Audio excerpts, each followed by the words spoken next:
Welcome to the new episode of the I Am live podcast on this channel Ad Astra, to the stars. On this channel we are going to talk and unveil the success stories of enlightened personalities, supernatural phenomena beyond scientific investigation, the existence of aliens or advanced species, UFO sightings, philosophical and psychological topics aligned with occult and esoteric truth. I am Sir Neats, your host in this I Am live podcast. Greetings and welcome to the new episode of my YouTube channel, Ad Astra to the Stars. Today we're going to talk about a very interesting topic again.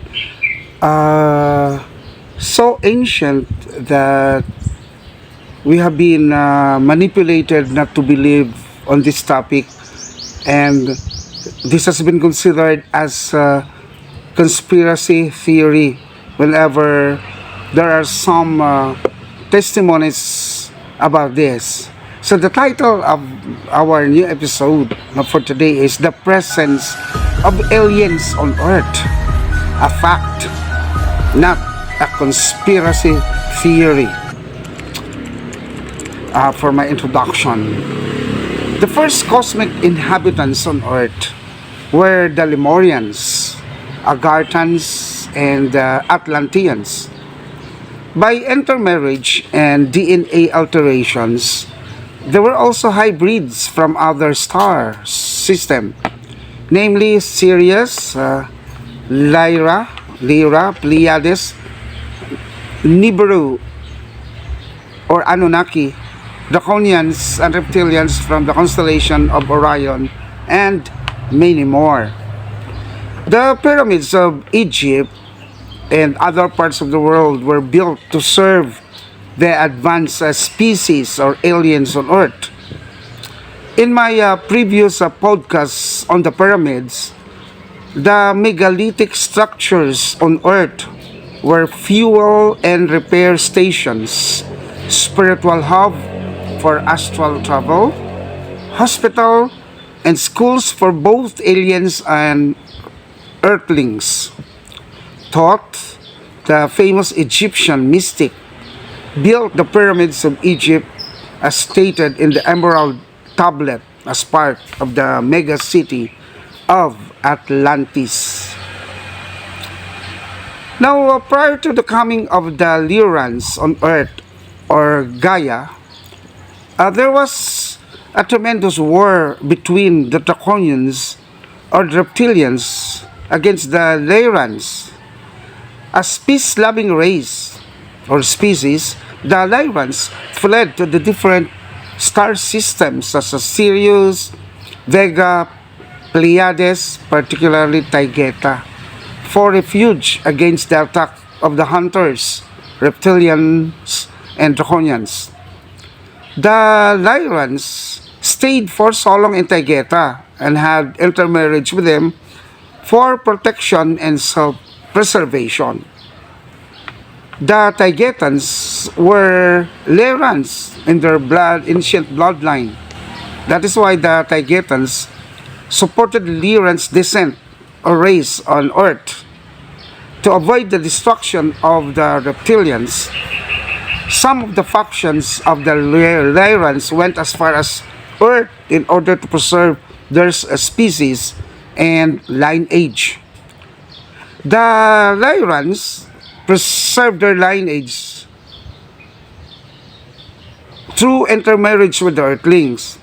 However, when the Reptilians and the Draconians knew that the Lyrans went as far as Milky Way, particularly on Earth, they ran after for them and started the war on land by manipulating the Atlanteans to fight against Lemurians as the new species evolved from the Lyrans.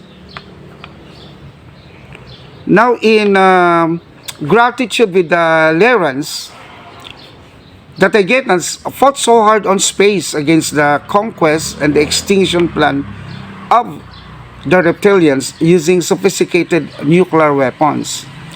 The situation looked like Star Wars in the movies.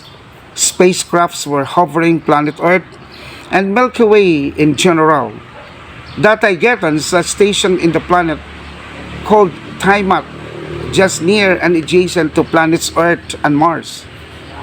The Reptilians and the Draconians were excellent space warriors with destructive weapons. They attack planet Tiamat by surprise, where the Taygetan spaceships were stationed. By surprise, the Taygetans were defeated with the total destruction of planet Tiamat. Since planet Tiamat was a water planet, some of its water went to Earth and caused cataclysmic event on Earth, the Great Flood and the eruptions of many volcanoes on Earth. There was no galactic federation then during the time to protect planets in the Milky Way from annihilation. Mars was partly destroyed during the surprise attack on planet Tiamat. By divine providence, the Andromedans from Andromeda, constellation Andromeda, volunteered to help the Milky Way from further cataclysm. That is why, to create balance in the Milky Way, they volunteered their spaceship to station adjacent to Earth to create balance from the destroyed planet Tiamat.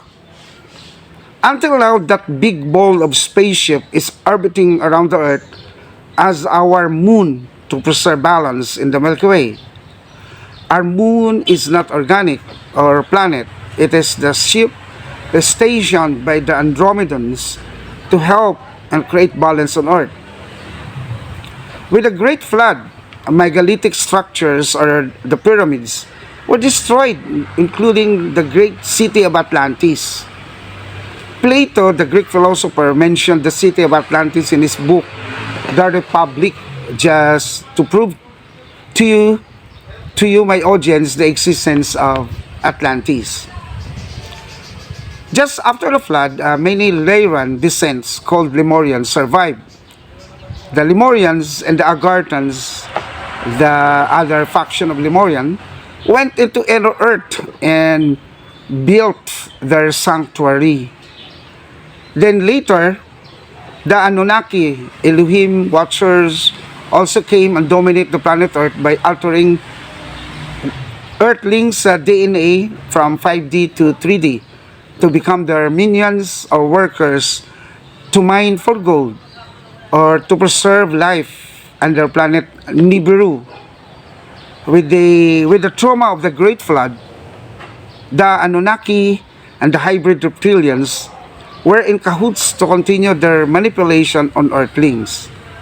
But today, Earthlings' DNA is awakened and they find it very difficult to continue their manipulation.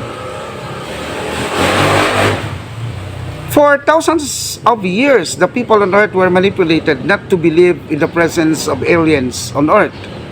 Whenever there were sightings of UFO and personal encounters with the aliens in the past, the government has shielded and debunked the testimonies.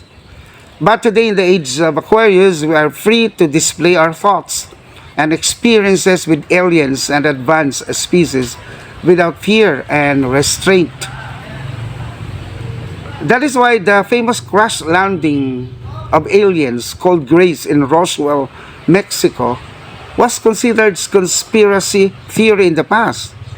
But today, I will unveil the curtain of doubt by presenting to you in this podcast the authentic hidden documentary of the crash landing of aliens in Mexico. Please listen carefully and try to discern how we have been manipulated by our own government, scientists, and higher authorities. There was another gray-colored species who were involved with those crash events. They are referred to as extraterrestrial biological entities, or EBIENs. These incidents, while initially made public, underwent extreme measures from government and military officials to then cover them up. Between captured ET technologies and direct contacts with extraterrestrial biological entities, government documents exist that reveal the involvement of EBINs within secret undisclosed programs. What is our relationship with the EBINs? And what do we know about their involvement with humankind?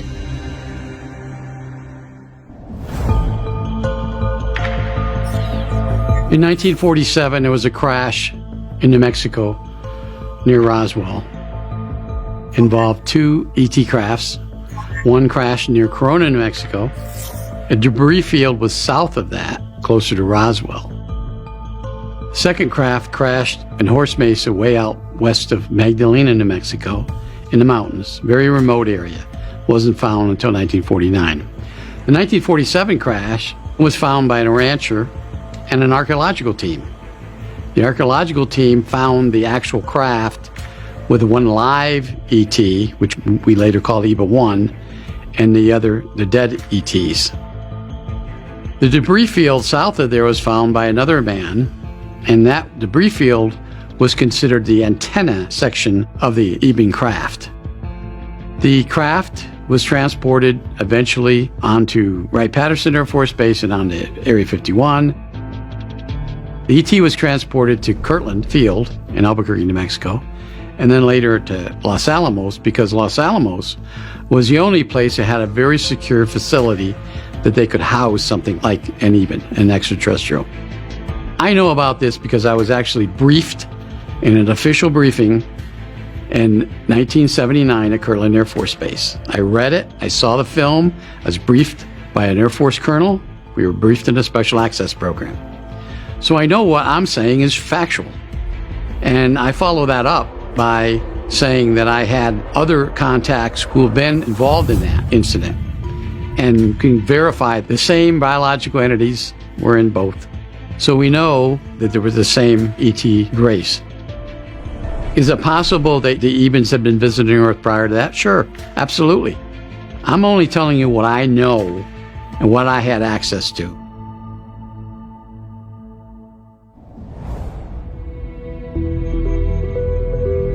One of the most respected science journalists, Linda Moulton Howe, has been reporting about UFOs and contact for many decades. She's been privy to many government insiders and documents. On that day, on April 9th, 1983, I did not have the experience that I would have 20-some years later.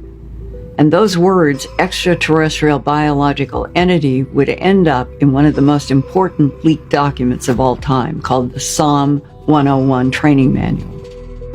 That training manual breaks down extraterrestrial biological entities into two types. It is clearly a government document.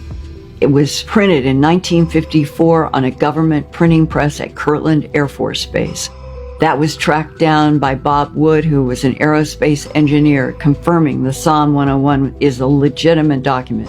About a year after I had left McDonnell Douglas, Stan Friedman called me up and he said, "You know, Bob," he said, "I got a fax of a document that seems pretty interesting." He said, "It's a special operations manual, and are you interested in authenticating it?" I said, "Yeah, I am."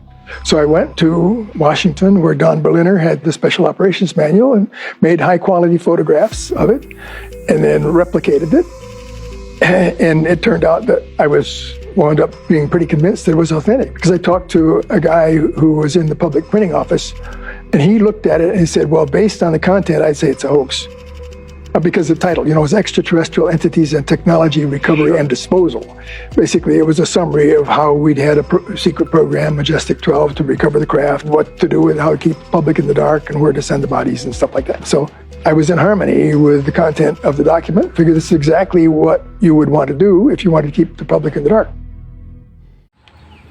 Thank you for watching the video clips for you to discern well. I am not forcing you to believe right away, but by logic alone, without primary sources, I can prove it to you the presence of aliens or advanced species on Earth and in the universe. First, if science tells us that there are billions of galaxies in the universe, Why do we people still doubt the presence of advanced species? It is not only planet Earth with inhabitants and races. Mainstream media does not report in public the discovery of 8 planets like Earth by NASA in our galaxy. They are coerced and paid to keep silent. Secondly, through philosophy, I will prove to you the presence of aliens on Earth. Try to get a pail of water from the sea, then look at it. I am very sure that there will be no fish inside the pail of seawater. Does it mean that if there's no fish inside the pail, there is no fish in the bottom of the sea? Man is a knower, and we are capable of knowing the truth. In the age of Aquarius, we are the seekers and the truth. Again, I invite you to watch this brief video as my grand finale, proving the existence of alien from certain US whistleblower. Do you believe that a higher form of non-human intelligence has visited this planet? I'm certain of that. You are certain. How certain are you? 100%. I mean, Jordan, that's a pretty bold statement. Where does that certainty come from? That certainty comes from my firsthand experience in what I term a psionic exploitation program between the years of 2005 and 2010, where I interfaced and worked with non-human intelligence and things like UAP directly. I mean, Jordan, that is an incredible claim. For the viewer at home, what were you doing in this program on a daily basis? Yeah, so this would look at like things that many people would consider woo-woo-y, right? Like astral projection or meditation. But ultimately, what we were really investigating was how far could we stretch the bounds of human consciousness. Beyond that, how could we get human consciousness to interface directly with things like recovered materials and recovered crafts? What I can tell you from the craft and some of the different projects that we worked on directly is ultimately that they interfaced with us. What I mean by that is my consciousness could project into these craft and recovered materials and then access a suite of commands, essentially capabilities to do various things, including piloting. But ultimately, the story is not about piloting some UAP with your mind. This story is much more about what is consciousness? Yeah. Why can we interface with these things? Thank you for watching the brief dialogue on the existence of aliens from whistleblowers who work directly from the secret agency of the US government. For my last words, I always say, as the Incas would worship the sun, the sunset, and the sunrise, I say, from the stars we came, and to the stars we shall return. Namaste.